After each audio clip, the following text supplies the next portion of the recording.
Thank you, everybody, for coming on here on this wonderful Tuesday. For me, it's morning still, but I know East Coasters, you're still in the afternoon. This beautiful April 9th, the day after the eclipse. We're going to talk about reconciliation and commitment to peace, people-to-people engagement as a step toward peace on the Korean Peninsula. And we have a star-studded panel that are going to join us today. And we are very happy for this because the issues on the Korean Peninsula between the two South Korea, sometimes called ROK, Republic of Korea, and DPRK, the Democratic People's Republic of Korea, has been tense for the last 70 years or so. And how can we make peace is a big issue, not only for the people who are living right on the peninsula, but for the people of the whole world, which I'm sure you're aware of. We're going to start with briefly with a video by a wonderful lady who came from North Korea and was going to share at the Washington, D.C. Rayburn building her testimony. And we're just going to have a little bit snippet of that to get a flavor of what's coming out of North Korea. And this is something that the IAPD, the International Association for Peace and Development, is involved with. How we can bring peace, and especially bringing people together in a peaceful way. This project was founded by Dr. Hak Ja-han Moon in 2017 as an effort to bring leaders, especially religious people of a religious bent or spiritual bent, together to be able to do this.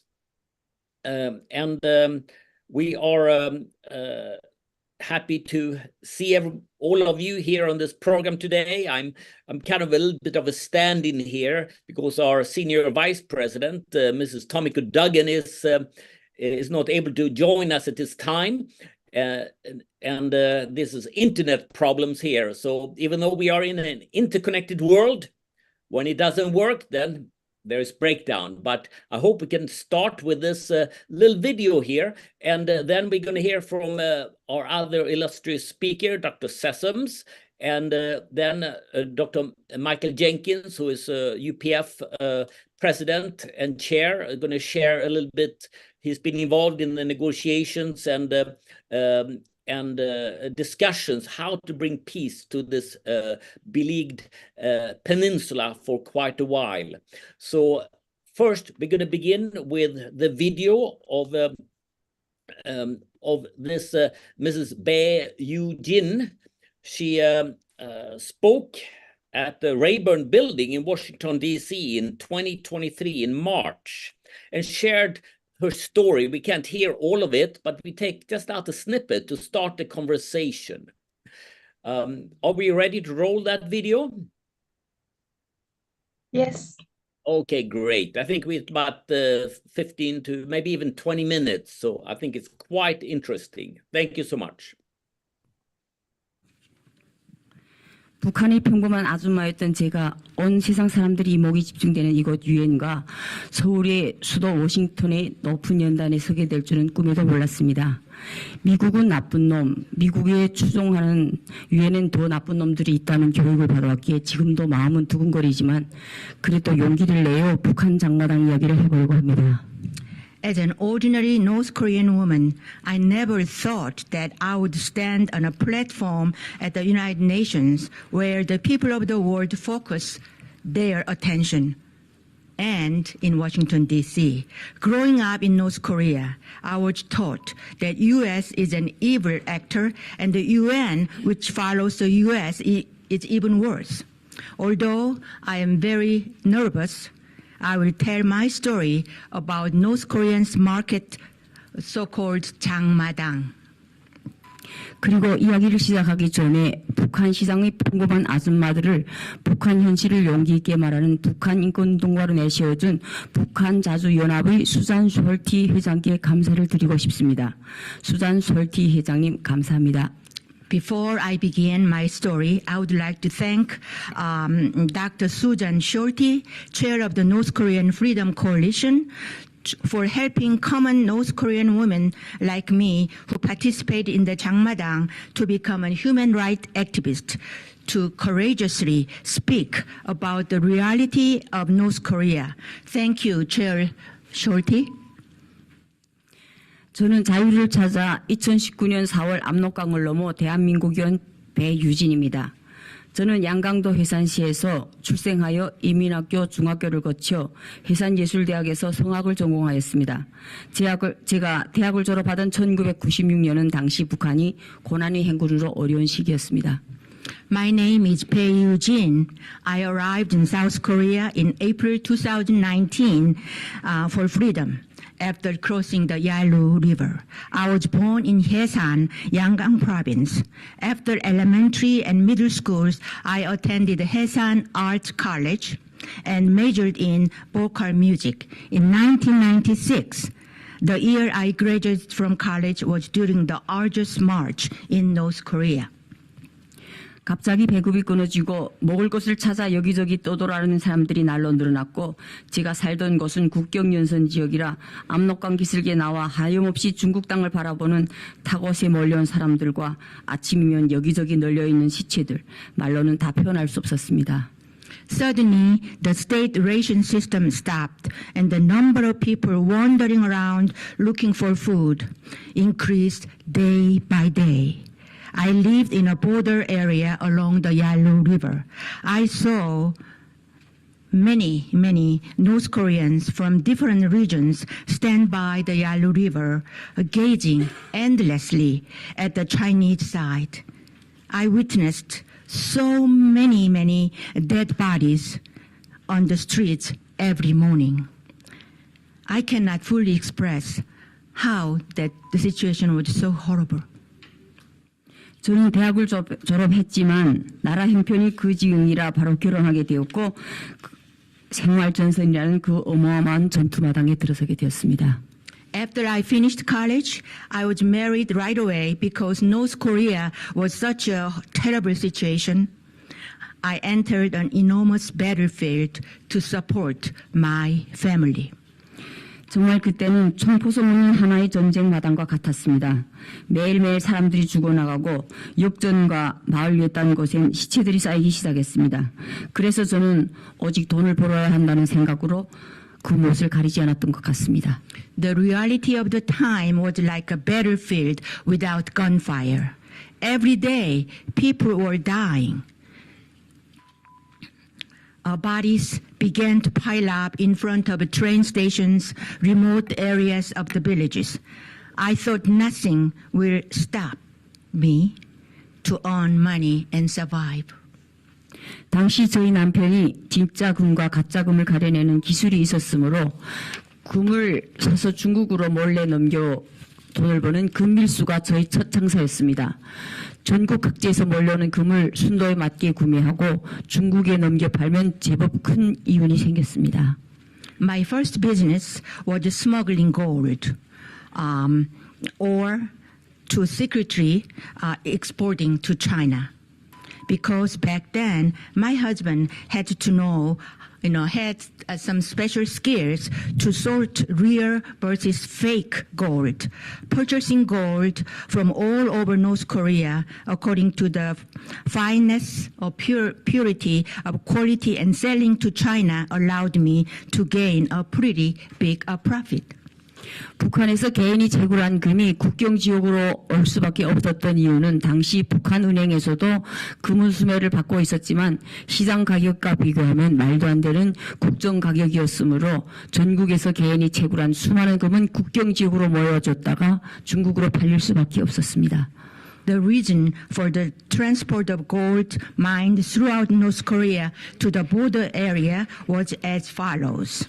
Although North Korean banks purchase gold and silver, they offered a ridiculously low government fee, almost free, compared to the market price. As a result, gold mined by people from all over North Korea gathered in the border area to be sold to China.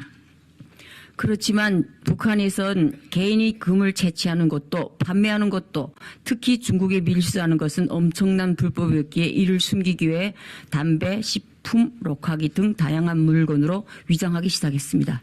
However, in North Korea, it was highly illegal for individuals to collect and sell and smuggle gold into China. In order to cover this up, many people began to disguise their gold trade with various items such as cigarette, food, and tape recorder. 금밀수를 숨기기 위해 시작한 위장 물건 판매에서도 이윤이 많이 났지만 텃밭의 농토산물, 집에서 만든 술과 맥주, 여기에 더해 시장 한쪽 귀퉁이에서 운영하던 자전거 땜빵에서도 많은 이윤을 보는 사람들이 늘어나기 시작했습니다. There was also a profit in the sale of items that I sold to cover up my gold smuggling and trade. More and more people began to make profit from selling farm product from their gardens and homemade alcohol and beer. Bike tire repair shops too also profitable at the corner of the 장마당 marketplace. 돈 되는 것이면 무엇이나 한다. 고양이 뿔 내놓고 없는 것이 없다는 북한 시장은 그 시장 경제가 무색할 만큼 갖가지 물건이 나와 거래되기 시작했고 끝내는 북한 당국이 그렇게 통제하던 남한 드라마며 USB에 담긴 남조선 노래, 미국 액션 영화까지 등장해 불티나게 팔리기 시작했습니다. In the North Korean market, it was said that people will do whatever to make money, and there was anything in the market except the cat's horn. It soon started to trade various items resembling the capitalist market economy. Eventually, South Korean dramas and music on flash drives, as well as American action movies that were strictly prohibited by the North Korean government, became hot commodities in the market. 제가 장마당에서 몰래 구입해 처음으로 접한 한국 드라마는 가을 동화, 천국의 계단, 내자매 이야기, 유리구두 등 상상할 수 없던 세상을 소개하는 것들이었고 저희 남편이 몰래 본 미국 영화 중엔 타이타닉, 탑건, 람보 등이 있었습니다. The first South Korean dramas I bought secretly from the 장마당 were Autumn in My Heart, Stairway to Heaven, Four Seasons, and Glass Slippers. These shows introduced me to a world totally beyond my imagination. Some of the American action movies that my husband secretly watched were Titanic, Top Gun, and Rambo. 매일 새로운 드라마들을 과일 박스 속에 숨겨 중국을 통해 북한으로 들여왔지만 한국 드라마를 접한 북한 주민들의 수요는 날로 늘어나 그 수요를 충족하기에는 한계가 있었습니다. Every day, new dramas were hidden in fruit boxes and brought into North Korea through China. However, the demand of North Koreans who already experienced South Korean dramas increased day by day. We were limited to satisfy their growing demand. 이를 충족시키기 위해 개인들은 중국에서 CD 복사기를 몰래 구매하여 집에서 복사본을 만들어 판매하기 시작했고 저는 그들이 요구하는 빈 CD를 중국에서 들여와 판매하기 시작했습니다. 이렇게 장사의 폭은 하나둘 넓어지고 돈이 쌓여가는 재미를 보게 되었습니다. To meet their needs, North Koreans secretly purchased a CD copier from China to produce copies at home. I started to import blank CDs the customers requested from China. The scope of my business started to expand to enjoy accumulation of wealth. 그렇게 고난의 행군을 통하여 개인 불법 장사가 활성화되고 한류 문화가 전국 각지에 퍼지자 북한 정권은 주황당 검열단, 보위사령부 검열단을 파견해 시장에 대한 통제를 강화하기 시작했습니다. As illegal private business became prosperous through the Jangmadang and the South Korean Hallyu culture spread throughout the country, North Korean government began to tighten its grip on the market by dispatching inspectors from the Central Party and State Security Ministry. 시장에서 불법 행위를 했더라는 사람들, 특히 CD와 USB를 복사해 암거래하던 사람들은 감옥에 가고 추방당하고 심지어 공개 처형당하는 사태가 벌어졌습니다. 이런 상황에서 잘못 걸리면 큰일 난다는 생각에 사이즈가 크고 제일 좋은 집으로 이사를 갔고 이후엔 위험한 물건을 피해 나름대로 안정적인 장사로 생계를 꾸려나갔습니다.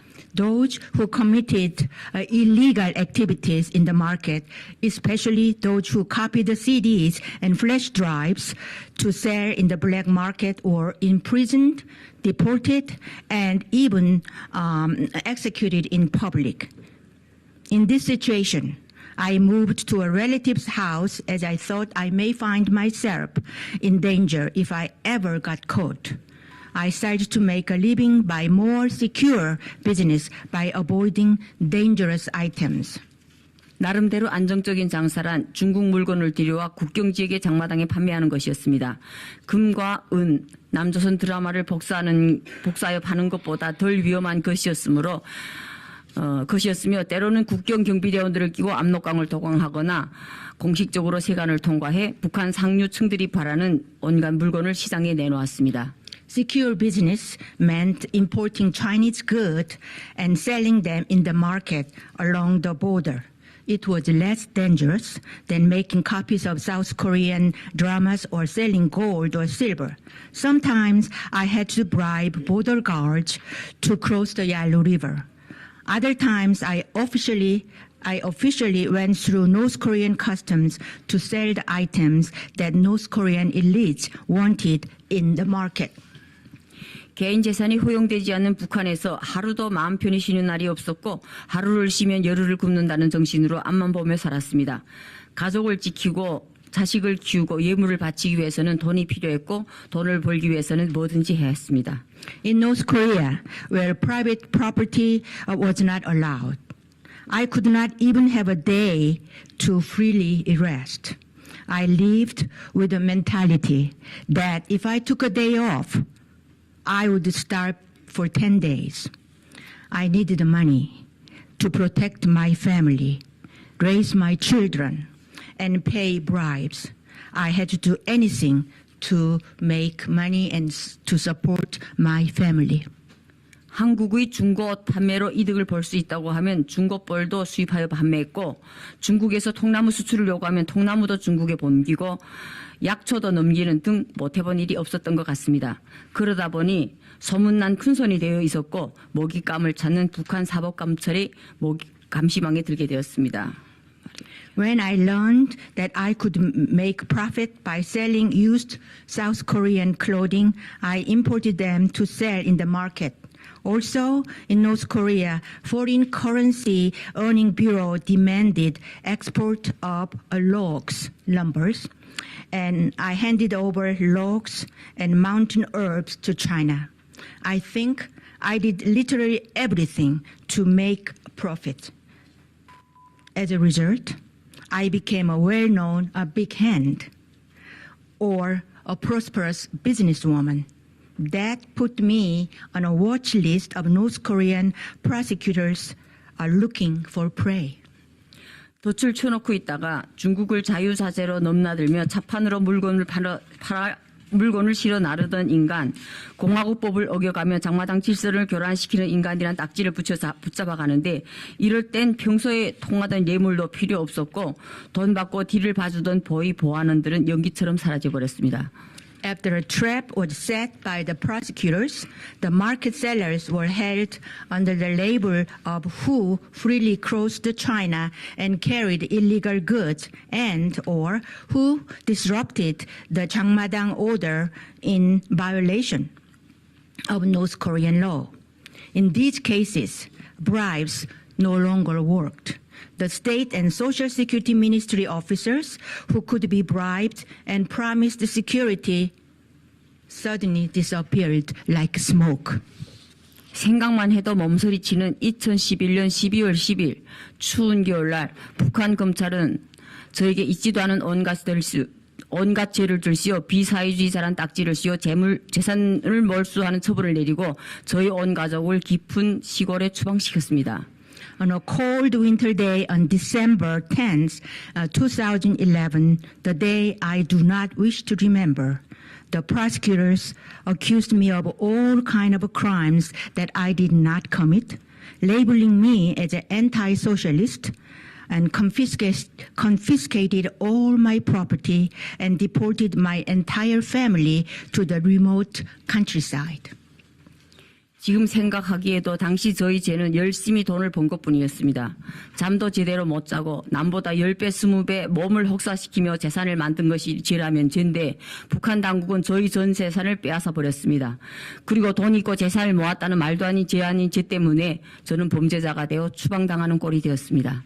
Even now, I still remember that my only crime was simply doing my best to earn money. What I did was to create private assets by working 10 or 20 times harder than others, overworking my body without any sleep. North Korean government took everything away from me, calling what I did was a crime. I was deported as a criminal due to my unlikely crime of having money and accumulating wealth. 그렇게 당했지만 그곳에서 태어나 자라면서 받은 교과서의 가르침대로 정의는 살아있다고 믿었고 억울한 제 사연을 장문의 글로 써서 노동장중앙위원회와 김정은에게 보내기도 했습니다. 하지만 무무부답이었고 시간이 갈수록 자신이 어리석었다는 결론에 도달했습니다.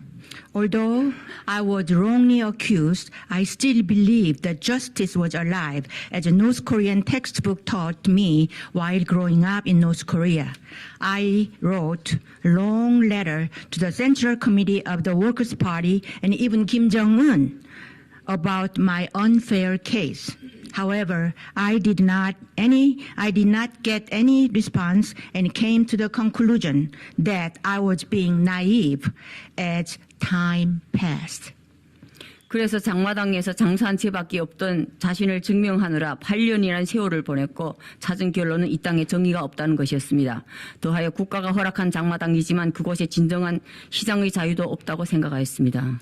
I spent 8 years trying to prove my innocence that all I did was to do business in the market.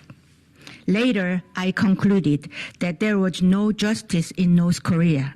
I further thought to myself that although the 장마당 was allowed by the North Korean government, there was no genuine market system. 그래서 택한 것이 탈북이었습니다. 북한을 떠나던 그날 한 가정의 어머니로서 가족의 생계를 책임져야 했고 시장을 통해 남보다 더 좋은 삶의 터전을 마련하기 위해 불철주야 뛰어다닌 것이 제가 된 이 세상이 너무도 얼마나 원망스러웠던지 모릅니다. Therefore, I decided to defect from North Korea. On the day of leaving North Korea, as a mother of a family, I was extremely resentful of the world of North Korea. It was a place where it was a crime to take responsibility for my family's livelihood and work extremely hard to better provide for my family through the market. 한편으론 기하급수적으로 늘어나는 남조선 드라마나 음악에 대한 대중의 수요를 충족시키고 그들이 돈이 되는 세상에서 CD를 굽고 USB를 복사한 것이 자본주의 사상을 유포시킨 범죄가 되는 세상을 원망하고 또 원망하며 그 저주의 땅을 떠나 대한민국 국민이 되었습니다. I left the cursed land of North Korea to become a citizen of Republic of Korea. I deeply resented the world of North Korea, where trying to meet rapidly growing needs of South Korean dramas and music, and copying CDs and flash drives to make profit become a crime of spreading capitalist ideas. 그렇게 자유의 땅 대한민국에서 행복한 삶을 누리고 있는 우리 가정은 인생 최고의 선택이 탈북이었다고 자랑스럽게 말하고 있습니다.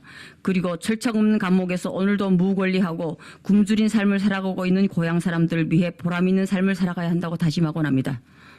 Our family is now enjoying a happy life in South Korea, the land of freedom. We can proudly say the best decision we made in life was to defect from North Korea. I often remind myself that I need to lead a meaningful life for my fellow North Koreans who still live without any the rights and starving in a prison without bars. 끝으로 배급제가 붕괴된 북한 땅에서 시장이야말로 주민들이 살아갈 수 있는 유일한 삶의 터전임을 말하고 싶습니다. 시장을 시장의 론리에 맡기지 않고 당국의 통제와 기준에 따르게 한다면 북한은 또다시 암흑의 땅으로 변하게 될 것이며 굶어 죽어가는 사람이 속출하게 된다는 것을 강조하고 싶습니다. In conclusion, I want to say that 장마당, the marketplace, is the only space of life for people to sustain their lives in North Korea, where state ration system has collapsed. I would like to emphasize that if the Changmadang market is not left to the logic of the market system and follows the regulations and standards of the North Korean regime, the North Korea will turn into a dark land again, and many North Koreans will starve to death. Thank you very much for your attention. 경청해 주셔서 감사합니다.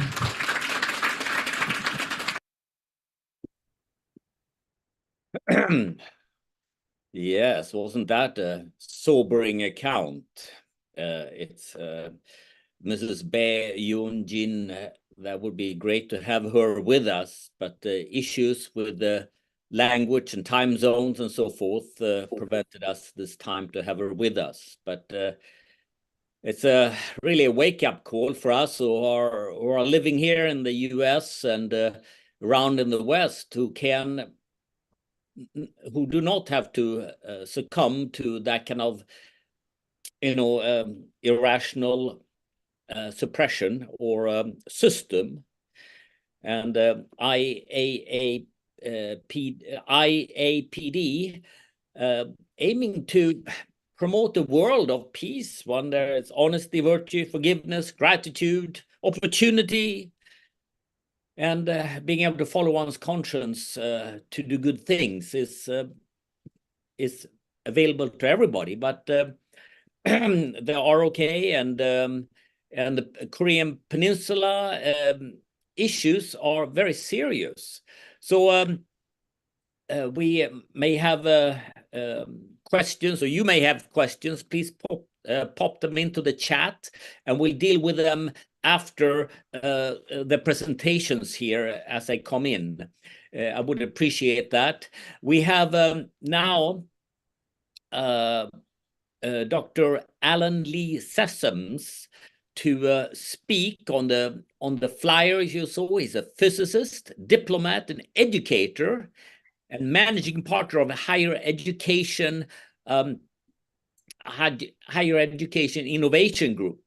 And we are happy to have him with us. He's an honored physicist and diplomat. He started his career in physics at the Fermi National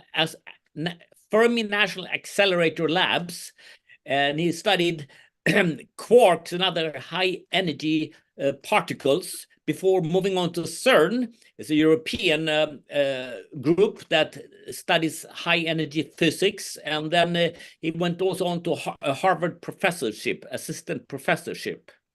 Dr. Sessom then turned to more diplomatic channels. He joined the US State Department in 1980, overseeing nuclear technology and safeguards, on his way to becoming a minister consul at the Mexican-US legation. And then he went back to the academic world, became president of several important universities, including Queens College, New York, Delaware State University, and the University of the District Columbia. He's still having his finger in the academic world by consulting with George Washington University and Georgetown in the Washington, D.C. area.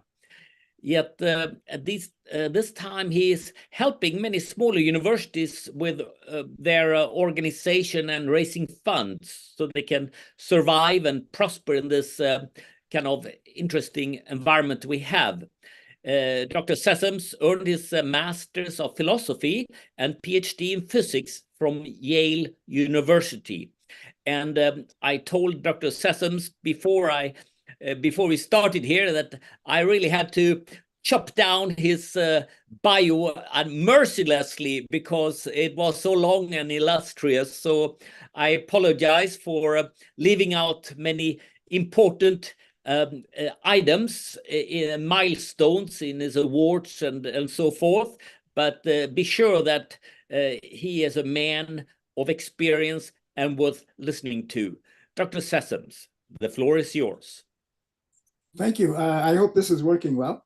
So thank you very much for that introduction, Stefan. I'm not sure I deserved it, but I accept it graciously. I really do appreciate it. I have been asked to discuss the possibility of exchanges, people-to-people exchanges between the Republic of Korea and the DPRK. I have some experience. I had the pleasure of being participating in many events in the Republic of Korea over the years. I spent much time speaking to their diplomats and scientists there. I have, on one occasion, had the opportunity to visit the DPRK, which is very different. What is interesting is that it's very hard to have substantive exchanges, serious exchanges between two different countries unless both countries agree. I have extensive experiences in organizing people-to-people exchanges between people in the United States and in many countries in the Middle East. One of my occupations has been working with some countries in the Middle East to try to find a modus vivendi so you don't have continuous strife and wars of the kind that are going on now. And people-to-people exchanges really do help produce greater understanding between people of very different cultures, backgrounds, religious beliefs. When I think about the Korean Peninsula, one of the biggest obstacles I've found in thinking about exchanges is the story we heard just a few moments ago by this exceptionally courageous woman who, with her family, defected. And she called North Korea, in some sense, a prison without bars. When one has exchanges, people-to-people exchanges, it is only effective if it's two-way. One can imagine a way of doing that would be initially family exchanges, where people from connected families interact with each other across the border. But one of the concerns that many people have expressed to me is that if you have people-to-people exchanges and citizens of North Korea go to South Korea, they might not go back. That's a problem. But more difficulty, from my perspective, is the other way around, where citizens of the Republic of Korea go to the North Korea and are treated badly, in some cases, maybe worse than badly, accused of nefarious things like spying, and therefore result in their personal harm. That's not something that anybody would really embrace. So in order to have real people-to-people exchanges, you have to have governments agreeing that is in their best interest. What we have seen recently in the attitude of the government of the North Korea is a declaration that South Korea is an enemy, that it cannot be trusted, and there will be no attempt at reunification. I think in order to have people-to-people exchanges in a way that makes sense, that attitude has to change somewhat. I have thought about how one could induce some sort of change, not major change, but minor change in the attitude of the government of North Korea. And I think the only way that could be achieved would be through the good offices of a country or two that has currency with the North Korean government. And the only two countries I could think of at this juncture would be Russia and China. And I think Russia does not have the ability under the current circumstances with their, what is a catastrophic war in Ukraine and getting weapon systems from North Korea to have significant influence in the attitude of the DPRK compared to the ROK. So the only country I could think of was China. China has enormous stakes in ensuring that there's peace on the Korean Peninsula. It has this significant border that we heard about just a while ago with the DPRK. They don't want a war. They want peace. They want stability. The last thing that the Chinese would like to see, the last thing, is a war in their own backyard. That would cause a significant migration problem. But more than that, it would foment instability because China has its own difficulties with some parts of its population. So it might be possible through diplomatic channels to persuade the Chinese government to influence the attitude of the North Korean government in a small way to permit safe people-to-people exchanges. I would assume then that the exchanges from the North Korean side, the people who would come, would be those highly privileged who would not find North Korea to be a prison, but who are treated personally with respect and have the wherewithal to live well at government, with government permission. We've discovered you have to have permission. We heard this already, to do well, to be comfortable in your life in North Korea. So that would be an exchange that would be one-sided, because in the Republic of Korea, people do well, they live well, they work hard, they earn their keep, they take care of their families. And though that exchange would be ordinary people, and that's sort of an imbalance, nonetheless, it's more important than having no exchange. And I think once one can have the ability of these different citizens to educate one another to some extent, one can begin to see the opportunities for dialogue develop.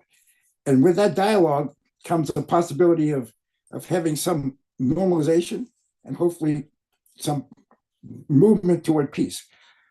But people-to-people exchanges, as I say, are not easy if they're antagonists who aggressively seek to undermine one another. I think the Republic of Korea is on the side of trying to build comedy. They are looking forward to having a very peaceful attitude towards the Democratic People's Republic of Korea. The president of South Korea has already made clear that they really do want to have a peaceful coexistence with North Korea. If it's not something that looks towards reunification, it is something that looks perhaps towards a developing partnership in economic sense. But my impression is that that is a difficult thing for the North Koreans to accept. It threatens their ability to manage their own population, as we have heard. How one does this, I don't know. I think having spent some significant time as a diplomat and working with the Chinese diplomats that I got to know well, these are very skilled people who certainly know their clients well and might have the ability to persuade. I think no one has more at stake in keeping peace on their border than the Chinese. They don't need any disruption. They really are working hard to.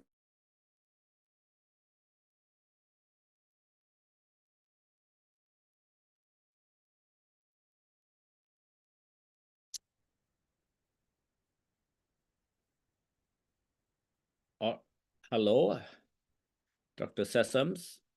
Is it just I who don't see you? No, it's frozen. Yeah, I don't hear him. Oh, It's frozen. It'll unfreeze. okay.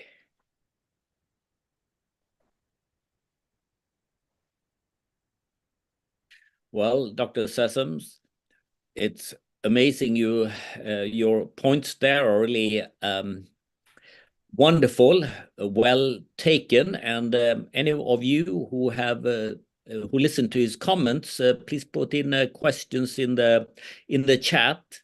We look forward to see Dr. Sessoms coming back to join us shortly. Meanwhile, let's ask Dr. Michael Jenkins for some comments here. Dr. Jenkins is the international president of the Universal Peace Federation, the IAPD's parent organization, and the chairman of the Washington Times Holdings, the company that owns the Times news organization. And he's led many successful fact-finding trips to Korea for policy experts and peace initiatives to the Middle East for the UPF, and also to other places in Northeast Asia. He's a host of the Washington Brief, a program that hosts intelligence experts on security and peace in Northeast Asia, the Middle East, and conflict areas of the world. And we really look forward to hearing from him his comments on this material. And it's a sticky problem for anybody. And Dr. Jenkins, please give us the word. Thank you, Dr. Stefan Berg. We're so grateful for your moderation today and also your work with the IAAP, the International Association of Academicians for Peace, along with Dr. Silver. We are really grateful for Dr. Sessoms' presentation today, and I hope he can come back if we can possibly call him by telephone, because it was just a really moving expression. His background is fascinating. He got his doctorate at Yale, was a physicist, went into working as a professor at Harvard and also with the CERN, CERN, and did research. Then went into the political side, worked with one of the with the U.S. State Department, and just fascinating that he would also become a commentator. There you are, Dr. Sessoms. So my wife, I disappeared. I don't know what happened. I apologize.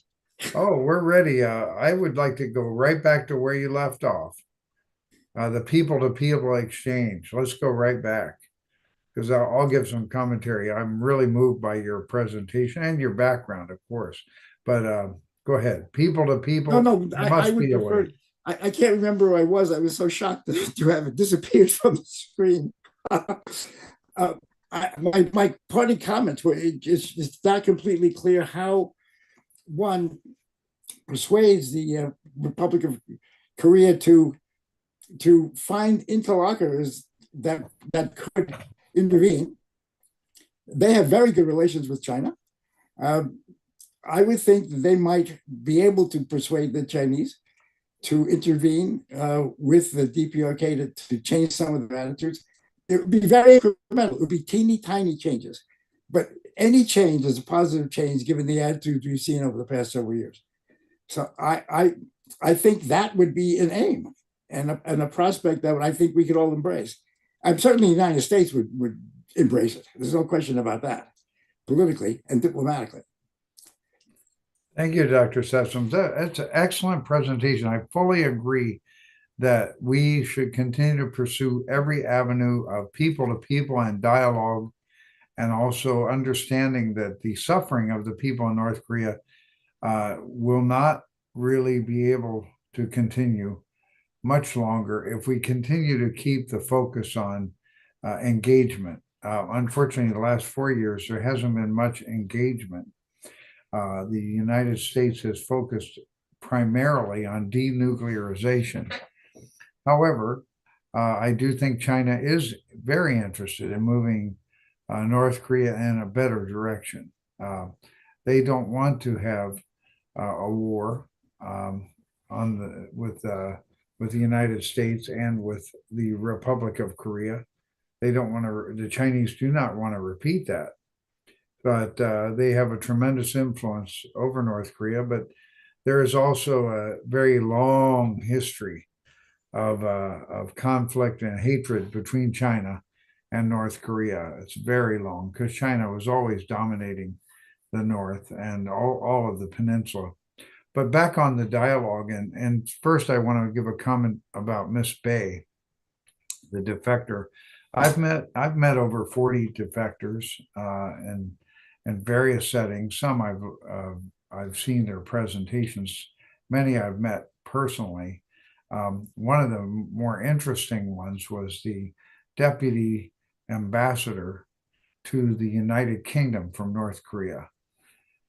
He actually defected about 5 or 6 years ago, and our delegation from the Washington Times Foundation in UPF was the first. We were at the NIS, the National Intelligence Service headquarters, and because we had experts on North and South Korea, like Ambassador Detrani, you may know him, Ambassador Joseph Detrani. He was the envoy to the six-party talks, and he believes, like you do, Dr. Sessoms, he believes we should never stop the engagement. We should never underestimate the aspiration of the human heart that wants to be free and wants to be also prosperous and happy with a family. So because he was with us and some others like Ambassador Christopher Hill, the ambassador to Korea from the United States and the head of the six-party talks delegation, it was fascinating. We met Tae Young-ho. Tae Young-ho was the highest representative in the history of North Korea to defect. And he was the deputy ambassador of North Korea, very trusted, very much in confidence, but he had had enough and he defected to South Korea. And interestingly, in the 2020 election of the parliament, he won a seat in the South Korean parliament. So it's like unthinkable that somebody from North Korea could actually run in South Korea and win and become a member of the National Assembly. I may be wrong on that year. It might have been 2022, it's possible. But we're grateful for this discussion because we've also had many programs like today, and I want to thank Tomiko for putting this together. Many of our programs focused on defectors and focused on people who lived in North Korea. One thing that we were quite shocked about, there's over 7 million cell phones in North Korea. There's 27 million people. About 300,000 live around Pyongyang in a middle-class lifestyle. They have money, they have meals, they're not starving. They're part of the government or they're part of other aspects of the government, and they are not living badly. Although they do live in fear because if they make a misstep, they can be punished severely. But the other 26,700,000 people live in poverty. They're way below the poverty line. It's so they've resorted to bartering. They barter. They grow things like she was saying. It's so interesting. And also they barter, and they also have relatives outside who send them money and some kind of bribery type situation where the money gets through. It's shocking, but that the fact that 7 million have cell phones changed North Korea tremendously. They cannot communicate with outside of North Korea. They cannot get the internet. They can't see anything outside of North Korea. But the thing that was really impressive was they could text each other. They could relate with others' cell phones in Korea. This started a huge development of this market that she was talking about.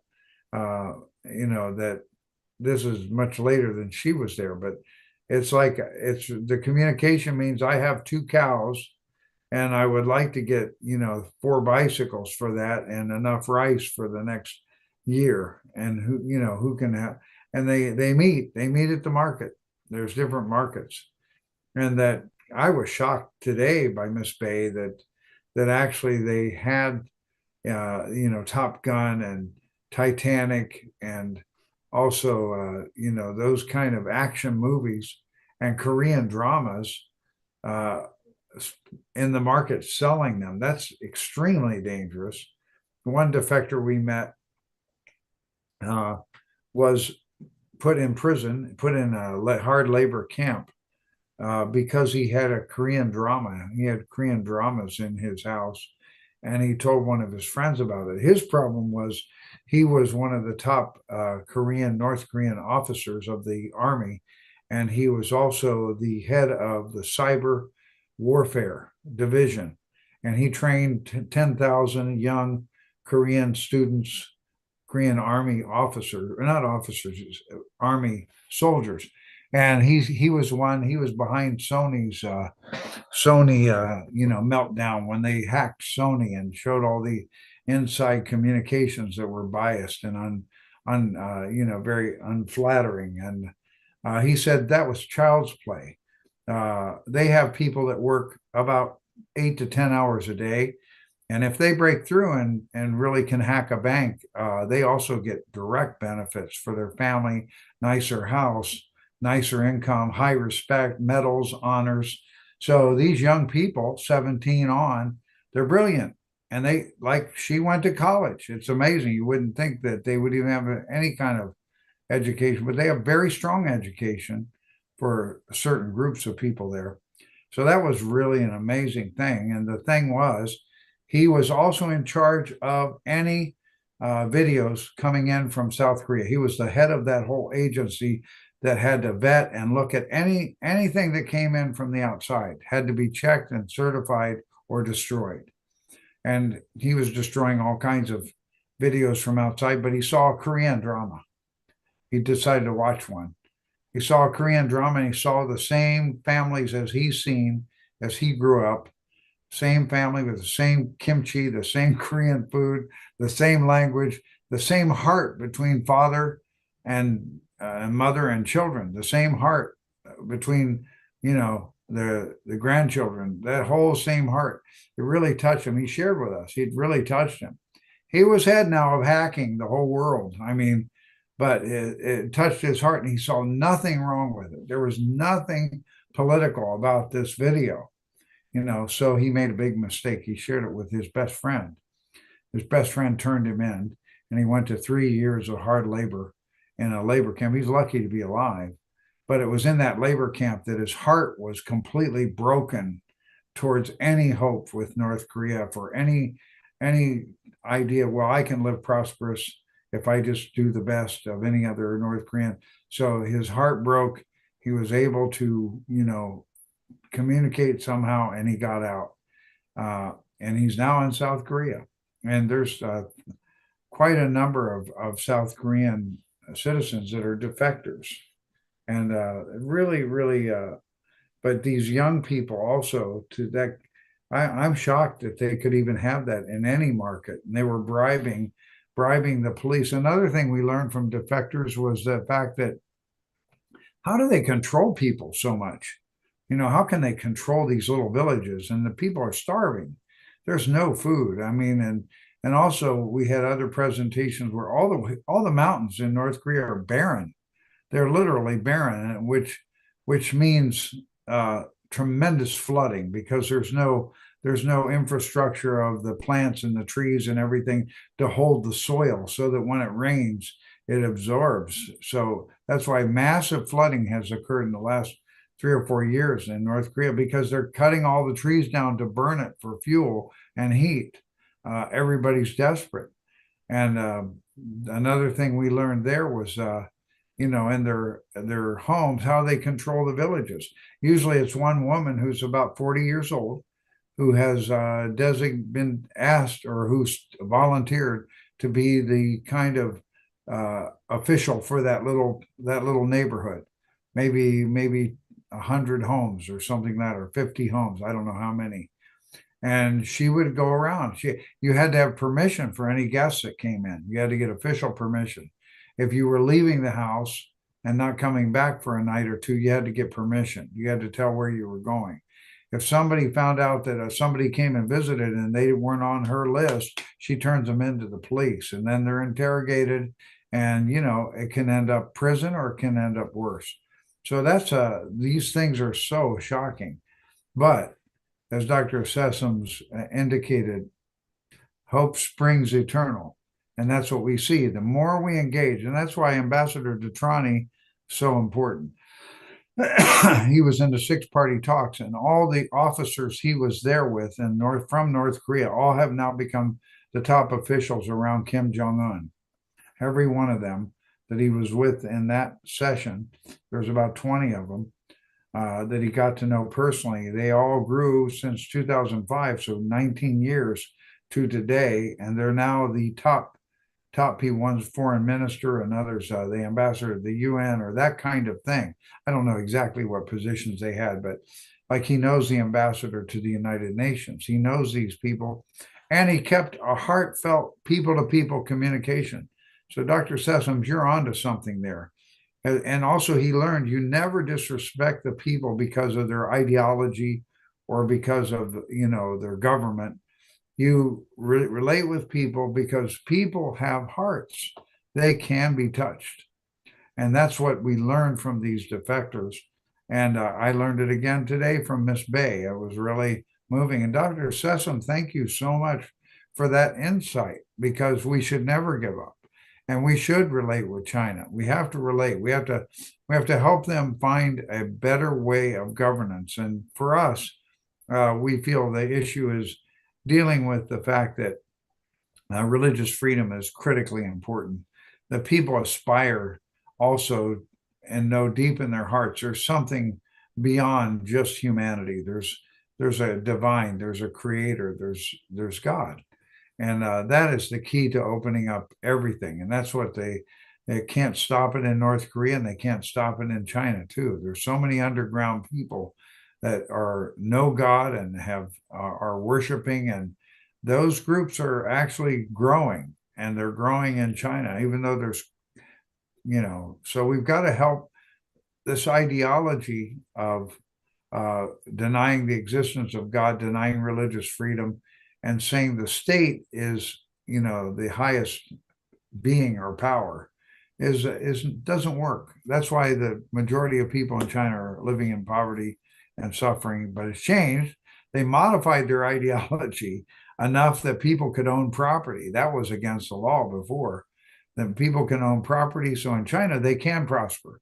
That's why you have, 200 million people that are actually working with tremendous ingenuity and creativity and scientific education, and they're producing the batteries for electric cars, they're producing electric cars, they're producing, who knows what. Most of our goods, if you look at everything we buy right now in America, a great percentage, majority of it is made in China. And that prosperity has helped them in some ways, but that ideological aspect, and also that's what we have in North Korea, the Juche ideology. We have to help them through education, engagement, enlightenment, to come out of that. And we believe it is possible. Japan, we never believed in 1944 that Japan could ever be the best ally of America. In 1944, that was impossible. In 1945, it was impossible until America, and through General MacArthur, led Japan with a benevolent mind and helped them develop their education and supported them, and did not take away their leaders, by the way. did not take away their leaders. You take all the leaders out, you lose the infrastructure, and the whole country collapses. So that's why I think there's hope. Dr. Sessoms, I thank you so much for this time. Now we can open up for a little dialogue or some questions. I think we're at the end of our time now. I'm sorry, Stefan, but if Dr. Sessoms is okay, we can have a couple minutes to hear from him again, or any questions that come in. I'm happy to. I think there's no limit to our timing in terms of our program. We try to end around 1 hour, but there's a little more time. I have flexibility, so I'd be delighted to continue the conversation. Oh, One of the things that concerns me a bit is that we have to be careful not to instruct other countries on their political system, because that's a turnoff. What we need to do is to understand their perspective and then spend time trying to have them understand ours. And that's when the people-to-people exchanges get really important.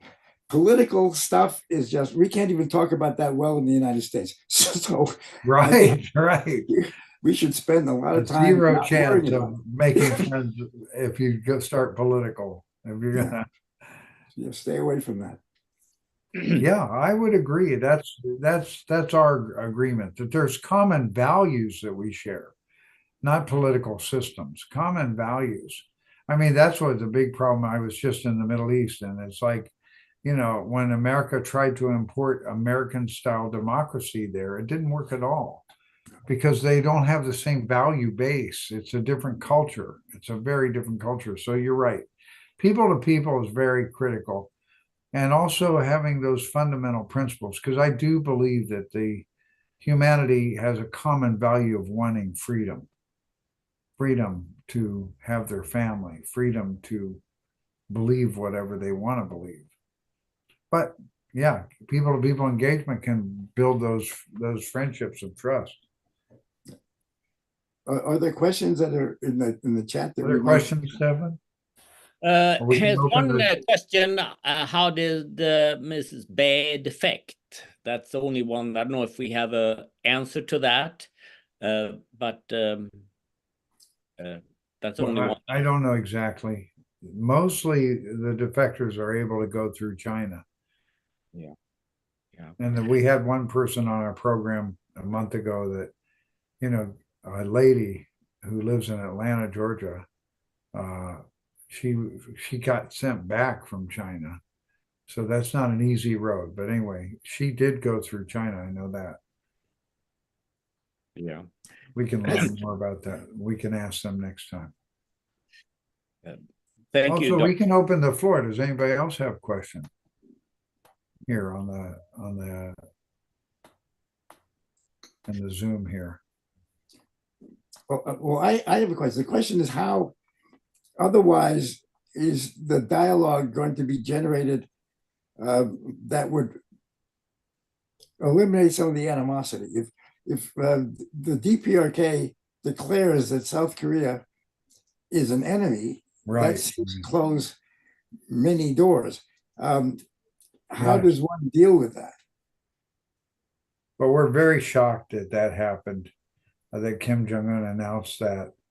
And it's shocking also because it's not the tradition of North Korea for the grandson to go against his father and grandfather's fundamental wish for unification. And he tore down the statue of the South Korean woman and the North Korean woman is over a highway. There's about maybe 70-foot tall statue of the two women bridging the highway with their hands in flowers, and he had that torn down. So we don't understand. And I know with the intel people and the others, experts on North-South Korea, this time I've never seen it like this, Dr. Sessoms. Always before, there were very bold and scary proclamations, and some of them came true, but generally it's more to advance things forward on his terms. This time it's more serious because he's kind of taking another road somehow. So we're very concerned about that. But again, I think like you're hopeful, we should engage. That's why even we had a program with the Washington Brief last week with John Delury, who also very top scholar and worked in all over in this area of North South Korea. His thing and became the front page headline. Expert on North Korea and encourages President Biden to still seek to dialogue with North Korea even now, even though there's not much time left in his term. We should engage right now. And I think that engagement, others have said that he does want prosperity. There's no question. He doesn't want the 26 million plus to live in poverty. He really wants prosperity for North Korea. He would like to have his nation become like China, which had great economic power.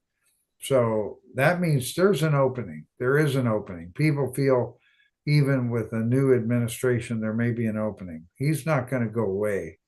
But one danger that I think happened by not engaging him, he's now working with Russia and supporting Russia's military armaments needs and getting a lot of money for it. And that's unfortunate because since he agreed to support President Putin, right after that, this announcement to separate came about. So we're not sure. We're not sure how that, we, the Washington Times Foundation and our UPF group, we're really watching it carefully. But again, one principle, though, is never stop engaging, never stop engaging. So we should find other ways. One thing we did before that was so valuable, people to people, was our founders, Reverend and Mrs. Moon, sent the Little Angels Ballet Company, and it's a young ladies and young middle school age ladies that became beautifully developed in Korean ballet, folk ballet, and also get recognized by Korea. Played before the Queen of England and President Eisenhower and everybody around.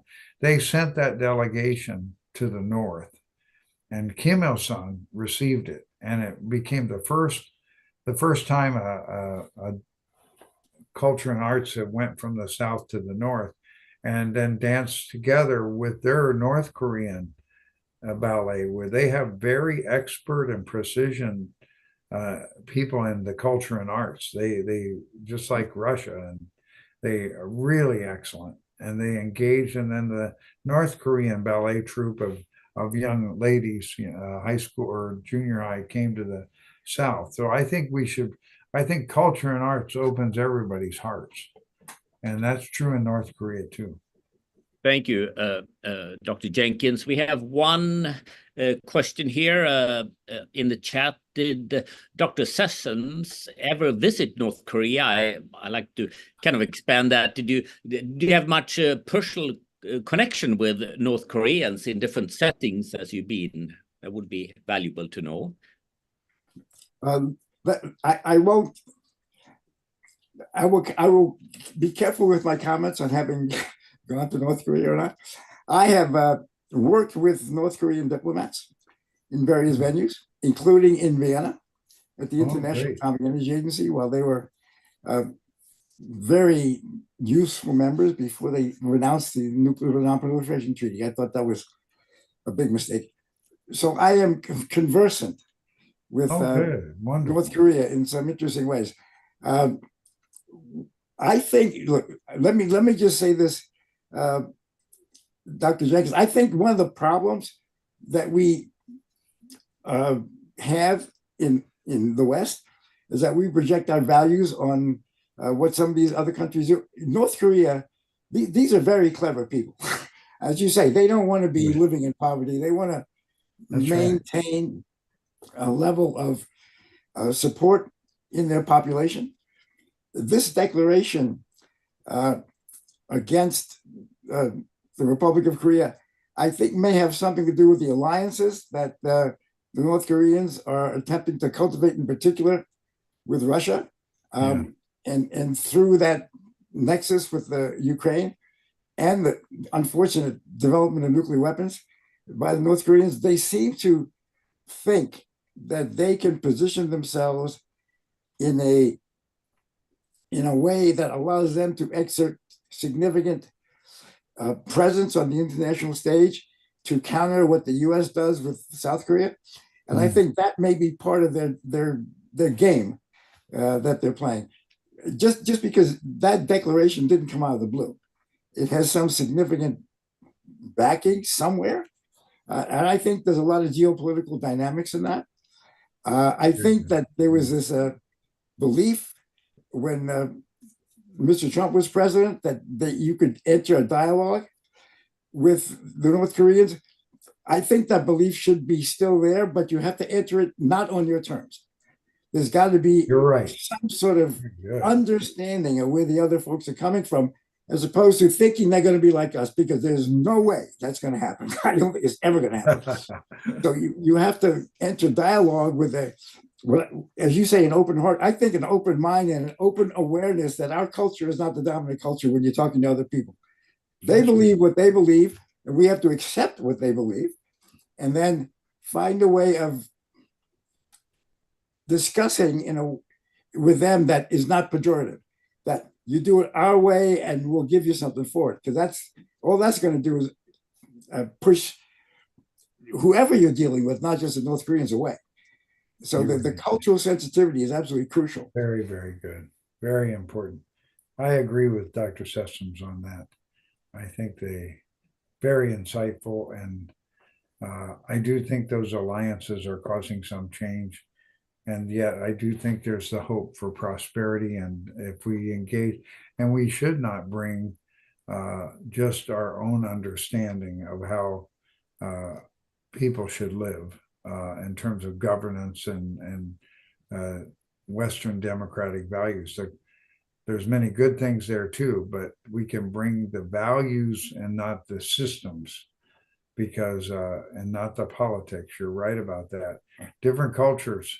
And Korea is a very different culture, and even South Korea is a very different culture. It doesn't operate the way America operates. It's not the same. It's they're having an election right now. It's very interesting, and we found Japan doesn't operate the same. Even though they'll have similar things in their constitutions, it doesn't mean the same thing to the people. So we have to be very thoughtful about how to really engage, and mind to mind, heart to heart, have an open mind. Yeah, because they have their role. I mean, I do believe every culture has something to offer. We're not supposed to be copycats of each other. Everybody has different food, different cultures, different thoughts, but also different outstanding developments that they can contribute to the world. So thank you. Thank you. I'm very encouraged, Dr. Berg, by this. Dr. Sessoms, honored to meet you and be on the program with you. Very good. Thank you, Dr. Jenkins. Dr. Sessoms, did you have any closing remarks before we allow our audience to go to their work? Let me just give an anecdote that has nothing to do with the Korean Peninsula, but something to do with the cultures. I had the pleasure, this is quite a while ago, of being in Israel and speaking to Shimon Peres. And we had a wide-ranging discussion with a few other people in the room. And he started reflecting on the situation in the Middle East. And he said, the problem with the Middle East is no one really understands it, least of all those who live here. That's the same thing on the Korean Peninsula. I think it's just very good. Very good. It's really hard to understand it. I've been to South Korea many, many times. I have very close friends there. I love it. I've been to Japan many, many times. Spectacular place. The people are great. I don't even pretend to understand it. I just don't even come close. But I understand the people because they are people. But the systems and the attitudes are very unique, and I don't pretend to understand it, but I can embrace it when I'm there. Very good. Very good. Thank you very much. I think that's a wonderful attitude to have, and to be able to embrace people. And if we all can take up that in our hearts, I think we can go quite far on this otherwise political kind of pursuit. But people to people, that's where the hearts can be moved. And I Wow. look forward to see you all on another IAPD program. We have this time slot every week with different programs, mostly focused on peacemaking and in some relationship with the Korean Peninsula and the surrounding issues.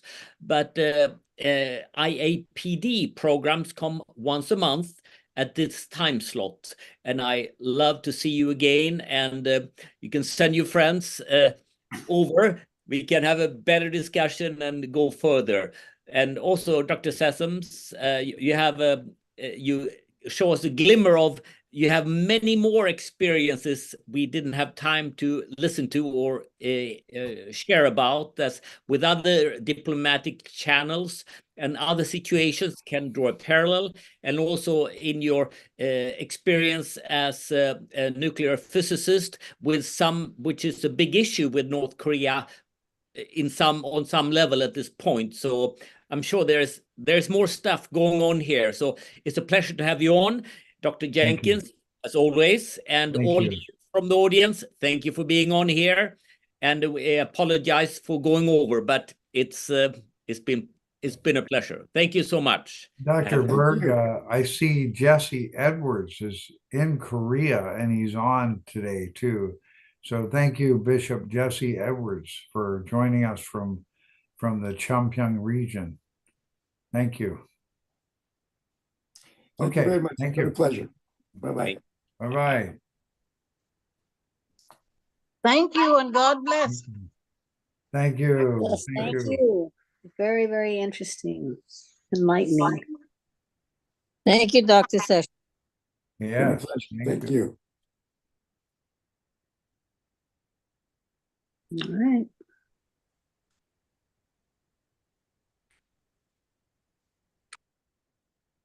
Thank you, everyone. One more step toward the fulfillment of God's dreams. Amen.